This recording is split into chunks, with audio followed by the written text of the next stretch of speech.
चलिए। तो कैसे हैं आप सभी? मैं उम्मीद करता हूं कि आप सभी बहुत अच्छे होंगे। चलिए, हम अपने सीरीज़ को आगे बढ़ाते हैं। हम बात कर रहे हैं टॉपिक यूनिट 3 के टॉपिक नंबर 3 पर। हम यूनिट 3 के टॉपिक 1 और 2 कंप्लीट कर चुके हैं। वीडियो आपको प्लेलिस्ट में मिल जाएगा। आज हम बात करेंगे टॉपिक 3 पर, ठीक है ना। प्रधान शिक्षक की वैकेंसी है 40,247। एग्जाम नेक्स्ट डेट 23 तारीख को है, इसलिए जो मैं पढ़ा सकता हूँ, जो मैं बता सकता हूँ, उस पर हम काम करेंगे। बाकी आप पढ़ते रहिए। आइए हम बात करते हैं आगे 3 नंबर टॉपिक पर। चलिए, टॉपिक नंबर 3 है। टॉपिक नंबर 3 में दिया हुआ है कि बचपन को प्रभावित करने वाले मनोसामाजिक कारक। बचपन को प्रभावित करने वाले मनोसामाजिक कारक। ये मनोसामाजिक जो लिखा हुआ है, इसमें 2 शब्द है। एक है साइकोलॉजी, दूसरा है सोशोलॉजी। एक है सामाजिक प्रभाव, दूसरा है साइकोलॉजिकल प्रभाव, मनोवैज्ञानिक कारक। 2 शब्द हैं, यानी कि बचपन को प्रभावित करने वाले मनोसामाजिक कारक, साइकोसोशियल फैक्टर्स अफेक्टिंग चाइल्डहुड। यानी बचपन को प्रभावित करने वाले कौन ऐसे साइकोसोशियल फैक्टर्स है जो बचपन को प्रभावित करता है, जो बच्चे के विकास पर, बच्चे की जो डेवलपमेंट होता है, विकास बच्चे का, छोटे बच्चे का, मतलब मान सकते हैं कि जो बच्चा जन्म लेता है तब से लेकर एडोलसेंस पीरियड तक कौन ऐसी चीज़ें हैं जो बच्चे के विकास पर असर डालता है, कौन ऐसे कारक है। तो कौन ऐसे मनोसामाजिक कारक हैं जो बच्चे के विकास पर असर डालता है, ठीक है ना। तो जैसे कि हमने बात किया कि जो साइकोसोशियल फैक्टर्स है, इसमें 2 शब्द है, एक है साइको, दूसरा है सोशल। तो बचपन को प्रभावित करने वाले मनोसामाजिक कारक मनोवैज्ञानिक और सामाजिक प्रभावों के संयोजन को संदर्भित करता है। यानी कि बचपन को प्रभावित करने वाले मनोवैज्ञानिक और सामाजिक, यहाँ 2 शब्द आ गए हैं। तो बचपन को प्रभावित करने वाले मनोवैज्ञानिक कारक और बचपन को प्रभावित करने वाले सामाजिक कारक हमको अलग अलग देखना है कि बचपन को प्रभावित कौन कौन से मनोवैज्ञानिक कारक है जो बचपन को प्रभावित करते हैं और कौन कौन से सामाजिक कारक है जो बचपन को प्रभावित करते हैं, ठीक है ना। तो आइए पहले हम बात करते हैं कि बचपन को प्रभावित करने वाले मनोवैज्ञानिक कारक, साइकोलॉजिकल फैक्टर्स अफेक्टिंग चाइल्डहुड।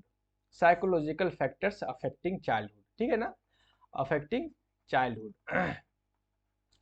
कौन कौन से कारक है। तो जब हम साइकोलॉजिकल फैक्टर की बात करते हैं तो साइकोलॉजिकल फैक्टर में 2-3 ऐसे फैक्टर्स हैं जो बच्चे के विकास पर बहुत ज्यादा असर डालता है, अफेक्ट डालता है। वो पहला कारक है संज्ञानात्मक कारक, कॉग्निटिव फैक्टर्स, ठीक है ना। आप समझिएगा, बात को समझने की कोशिश कीजिएगा। संज्ञानात्मक कारक, कॉग्निटिव फैक्टर्स। संज्ञानात्मक कारक बच्चे के बौद्धिक विकास से संदर्भित करता है। ये जो संज्ञानात्मक कारक है, ये कारक बच्चे के बौद्धिक विकास, जो मेंटल डेवलपमेंट है, उस मेंटल डेवलपमेंट से रिलेटेड है। अगर बचपन में बच्चे का बौद्धिक विकास बेहतर तरीके से नहीं होगा तो बच्चे के अंदर उसके सोचने की शक्ति, सीखने का मतलब तरीका, तर्क, रीजनिंग, इन तमाम समस्याओं पर उसका असर देखने को मिलेगा आने वाले वक्तों में। तो जो सबसे पहला इंपॉर्टेंट है, वो इंपॉर्टेंट है संज्ञानात्मक कारक, ये जो है कॉग्निटिव फैक्टर। तो संज्ञानात्मक कारण में बौद्धिक विकास जो है वो, संज्ञानात्मक कारण का मतलब है बच्चे का बौद्धिक विकास, जिसमें उनकी सोचने, सीखने, तर्क करने और समस्या को हल करने की क्षमता शामिल है। तो कॉग्निटिव फैक्टर जो है रेफर करता है इंटेलेक्चुअल ग्रोथ। अगर बच्चे का मेंटली ग्रोथ सही से नहीं होगा तो बच्चे की थिंकिंग एबिलिटी बेहतर नहीं होगी, उसके लर्निंग कंसेप्ट बेहतर नहीं होंगे, उसकी रीजनिंग, तर्क जो है वो बेहतर नहीं डेवलप होगा, और प्रॉब्लम सॉल्विंग स्किल्स जो है बच्चे का डेवलप नहीं होगा। तो ये है सबसे पहला साइकोलॉजिकल फैक्टर, वो है संज्ञानात्मक कारक। संज्ञानात्मक कारक में क्या है, संज्ञानात्मक कारक में है, उसके संज्ञानात्मक कारक में आते हैं बौद्धिक विकास से जुड़ी हुई जो चीजें हैं वो संज्ञानात्मक चीजों में आती है। अगर बौद्धिक विकास नहीं होगा तो बच्चे के अंदर इन चीजों के विकास में प्रॉब्लम देखने को मिलेगा। आगे बात करते हैं। भावनात्मक कारक जो इमोशनल फैक्टर्स हैं। अगर भावनात्मक कारक जो है बच्चे के समग्र विकास पर विकास की आधारशिला है, जो बच्चे का होलिस्टिक डेवलपमेंट है, उस होलिस्टिक डेवलपमेंट में जो इमोशनल फैक्टर्स है, वो इमोशनल फैक्टर जो है वो उसका आधार है बच्चे का। अगर बच्चे का भावनात्मक विकास बेहतर ना हो तो उसके ऑल ऑल ओवर डेवलपमेंट पे उसके असरात को देखने को मिलेगा। अगर जैसे मिसाल तौर पर कि बच्चा जिस परिवेश में रह रहा है, जिस स्कूल में रह रहा है, जिस घर में रह रहा है, अगर उस घर में बच्चे के इमोशंस को हिट किया जाता है तो ये देखा जाता है कि बच्चे के जो लाइफ स्पेन मतलब आने वाले जो डेवलपमेंट होंगे, उन डेवलपमेंट में उसके इमोशंस में बहुत सारी प्रॉब्लम्स देखने को मिलती है। तो भावनात्मक कारक दूसरा साइकोलॉजिकल फैक्टर है। तीसरा साइकोलॉजिकल फैक्टर है मोटिवेशनल फैक्टर, जो प्रेरक कारक है। तो प्रेरक बच्चे के विकास में महत्वपूर्ण भूमिका निभाता है। एक बच्चे की सीखने और लक्ष्य हासिल करने की प्रेरणा आंतरिक और बाहरी दोनों वर्गीकृत किया जाता है। इस बात को समझिए आप कि मोटिवेशन दो तरह के होता है, एक होता है आंतरिक मोटिवेशन, एक होता है बाहरी मोटिवेशन। इसको इंग्लिश में कहते हैं इंट्रिंसिक मोटिवेशन, एक दूसरा होता है एक्सट्रिंसिक मोटिवेशन। तो ये मोटिवेशन जो है बच्चे के विकास पर, ये साइकोलॉजिकल फैक्टर्स है, ये बच्चे के विकास पर बहुत इंपॉर्टेंट असर छोड़ता है। मोटिवेशन, इंट्रिंसिक मोटिवेशन का मतलब क्या हुआ कि कोई ऐसी चीज जो बच्चा खुद से देखिए, इंट्रिंसिक मोटिवेशन और एक्सट्रिंसिक मोटिवेशन को समझने की कोशिश कीजिए। इंट्रिंसिक मोटिवेशन, इंट्रिंसिक और इंट्रिंसिक मोटिवेशन हुआ कि कोई काम बच्चा खुद से करना चाहता है, उसके अंदर आत्मा से ऐसी प्रेरणा मिल रही है कि हम उस चीज को करें, अंदर से प्रेरणा मिल रही है, उसे कहते हैं इंट्रिंसिक मोटिवेशन। और एक्सट्रिंसिक मोटिवेशन यानी कि बच्चा अगर किसी को देख करके कोई काम करना चाहता है तो उसे कहते हैं एक्सट्रिंसिक मोटिवेशन। तो ये दोनों जो है इंट्रिंसिक मोटिवेशन और एक्सट्रिंसिक मोटिवेशन दोनों बच्चे के विकास पर अपना असर छोड़ता है। अगर अगर बच्चों को इंट्रिंसिक मोटिवेशन पे काम किया जाए, उसका इंट्रिंसिक मोटिवेशन को स्ट्रॉन्ग किया जाए, तो बच्चे के इन फ्यूचर विकास पर उसका अच्छा असर देखा जाता है। और साथ ही साथ बच्चे को ये भी समझाया जाए कि बेटा कौन सी ऐसी चीज है जिससे हमें मोटिवेट होना चाहिए, कौन ऐसी चीज है जिससे हमें प्रेरणा लेनी चाहिए, और कौन ऐसी चीज है जिससे हमें मोटिवेट नहीं होनी चाहिए, उससे हमें प्रेरणा नहीं लेनी चाहिए। अगर बच्चे के अंदर इस चीजों को अगर हम समझाएं तो बच्चे के इन फ्यूचर में आने वाले विकास में बच्चे के अंदर इतना समझ पैदा हो जाएगा कि बाहर की कौन ऐसी चीज है जिससे हमें प्रेरित होना है और कौन ऐसी चीज है जिससे हमें प्रेरित नहीं होना है। तो बच्चे के अंदर डिफरेंस पैदा करने की सलाहियत पैदा हो जाएगी मोटिवेशंस को लेकर के। तो ये भी एक महत्वपूर्ण है, इंट्रिंसिक और एक्सट्रिंसिक मोटिवेशन।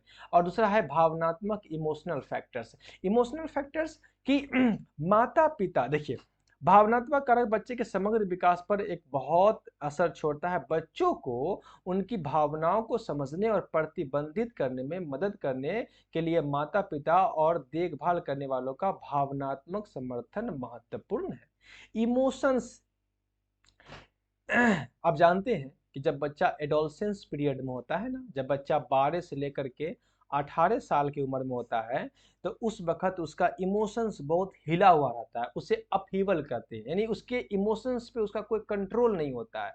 तो इस सिचुएशन में अगर माता पिता उसके सपोर्ट में खड़ा रहे, जो केयर टेकर है, जो उसके देखभाल करते हैं, अगर उसके सपोर्ट में खड़ा रहे, उसके इमोशंस को एक सही रास्ता दे, एक सही डायरेक्शन दे, तो बच्चे का विकास एक पॉजिटिव डायरेक्शन में हो सकता है। अगर उसके इमोशंस को देखने वाला ना हो, उसके इमोशंस को कोई रास्ता देने वाला ना हो, तो बच्चे के इन फ्यूचर में विकास पर उसका बहुत ही निगेटिव असर देखने को मिलता है। तो ये सब भी जो है, ये सब चीज जो है बहुत असर डालता है बच्चे के विकास पर। और इन चीजों को हमें एज ए चाइल्ड, जब बच्चा छोटा हो तो हम इन चीजों को हमें देखना चाहिए और कोशिश करना चाहिए कि बच्चे के इन फैक्टर को ज़्यादा स्ट्रॉन्ग करे ताकि उसकी बौद्धिक क्षमता बेहतर हो, ताकि उसके इमोशंस बेहतर हो और ताकि उसका मोटिवेशन सही डायरेक्शन में हो, सही लोगों के साथ हो, सही चीज़ों के साथ हो। तो ये है साइकोलॉजिकल फैक्टर जो बच्चे के विकास पर अपना असर छोड़ता है, फैक्टर कर अफेक्ट डालता है। अब है सामाजिक कारक, सोशियोलॉजिकल फैक्टर, है ना। ये कौन कौन से सोशियोलॉजिकल फैक्टर है जो बच्चे के विकास पर प्रभावित डालता है। उसमें पहला है पारिवारिक वातावरण, फैमिली इन्वायरमेंट। अगर इसमें माता पिता, भाई बहन और विस्तारित परिवार, मतलब जहां तक वो परिवार फैला हुआ है, के सदस्यों के साथ संबंध शामिल है। उदाहरण के लिए एक सहायक और पोषित पारिवारिक वातावरण बच्चे के भावनात्मक स्थिरता और आत्मविश्वास में योगदान कर सकता है, जबकि एक निष्क्रिय या अपमानजनक पारिवारिक वातावरण भावनात्मक आघात और व्यवहारिक संबंधी मुद्दों को जन्म दे सकता है। देखिए, अगर फैमिली इन्वायरमेंट अगर सहायक हो, पॉजिटिव हो, तो इससे क्या होगा, अगर पोषित हो यानी कि बेहतरीन हो, नर्चरिंग उसका अच्छा हो, तो इससे क्या होगा, बच्चे के भावनात्मक विकास अच्छे होंगे, उसके अंदर आत्मविश्वास पैदा होगा बच्चे के अंदर। अब वहीं जब पारिवारिक वातावरण निष्क्रिय हो, अपमानजनक हो, तो बच्चे के भावनात्मक आघात बच्चे के अंदर पैदा होगा, उसके व्यवहार में प्रॉब्लम्स देखने को मिलेगा। इन तमाम मुद्दों जो प्रॉब्लम्स है बच्चे के इन फ्यूचर में आपको देखने को मिलेगा कि इन सब चीज़ों में बच्चे की प्रॉब्लम्स क्रिएट हो रहा है। तो पारिवारिक इन्वायरमेंट बेहतरीन है। दूसरा है कि सहकर्मी रिश्ते, पीयर रिलेशन, साथियों के साथ बातचीत बच्चे के सामाजिक विकास में महत्वपूर्ण भूमिका निभाता है। अगर बच्चा साथियों के साथ बातचीत कर रहा है तो बच्चे के सामाजिक विकास में बहुत भूमिका इससे होता है। उदाहरण के लिए साथियों का सकारात्मक रिश्ते सामाजिक कौशल, टीम वर्क, सहानुभूति को बढ़ावा दे सकता है। दूसरी ओर अगर साथियों का धमकाने, बहिष्कार करने से अकेलापन, आत्मसम्मान और सामाजिक चिंताएं भावना पैदा हो सकती है। अगर साथियों के साथ रिश्ता सकारात्मक हो, पॉजिटिव हो, तो बच्चे के अंदर सामाजिक कौशल डेवलप होगा, टीम वर्क डेवलप होगा, उसके अंदर सहानुभूति पैदा होगा। लेकिन अगर दूसरी तरफ साथियों उसको धमकाते हैं, उसका बहिष्कार करते हैं, जिससे क्या होगा, बच्चे के अंदर अकेलापन पैदा होगा, उसके अंदर कम आत्मसम्मान पैदा होगा, सेल्फ स्टीम उसका कम हो जाएगा और उसके अंदर सामाजिक चिंताएं, इन तमाम ये सब भावनाएं उसके अंदर पैदा हो जाएगी। तो साथियों के साथ रिश्ता, पीयर रिलेशंस भी बच्चे के विकास पर बहुत प्रभाव डालता है। ठीक है ना। आगे हम बात करते हैं विद्यालय का वातावरण, बहुत इंपॉर्टेंट, स्कूल इन्वायरमेंट। स्कूल का माहौल बचपन को प्रभावित करने वाला एक महत्वपूर्ण मनोसामाजिक कारक है। बहुत स्कूल का इन्वायरमेंट बहुत इंपॉर्टेंट है।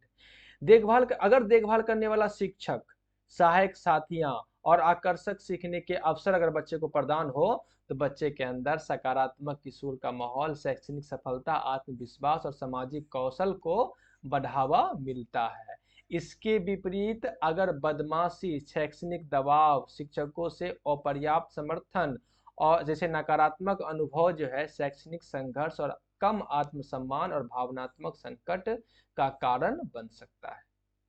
तो स्कूल इन्वायरमेंट भी बहुत ही इम्पोर्टेंट असर छोड़ता है बच्चे के विकास में।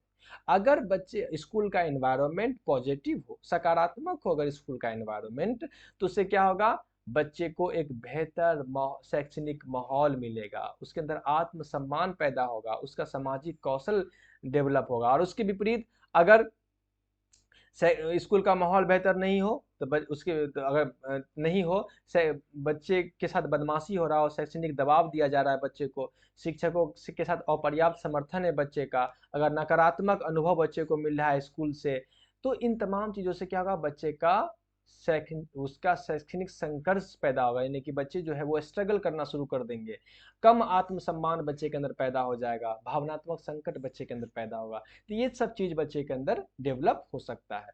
तो ज़्यादा टॉपिक मतलब कोई टफ नहीं है, बिल्कुल इजी टू अंडरस्टैंड है कि अगर साइकोलॉजिकल फैक्टर देखते हैं तो उसमें जो इम्पोर्टेंट चीज़ आता है वो आता है संज्ञानात्मक फैक्टर। संज्ञानात्मक फैक्टर में बहुत सारी चीज़ें हैं, सबसे इम्पोर्टेंट चीज़ बौद्धिक विकास को लेकर के।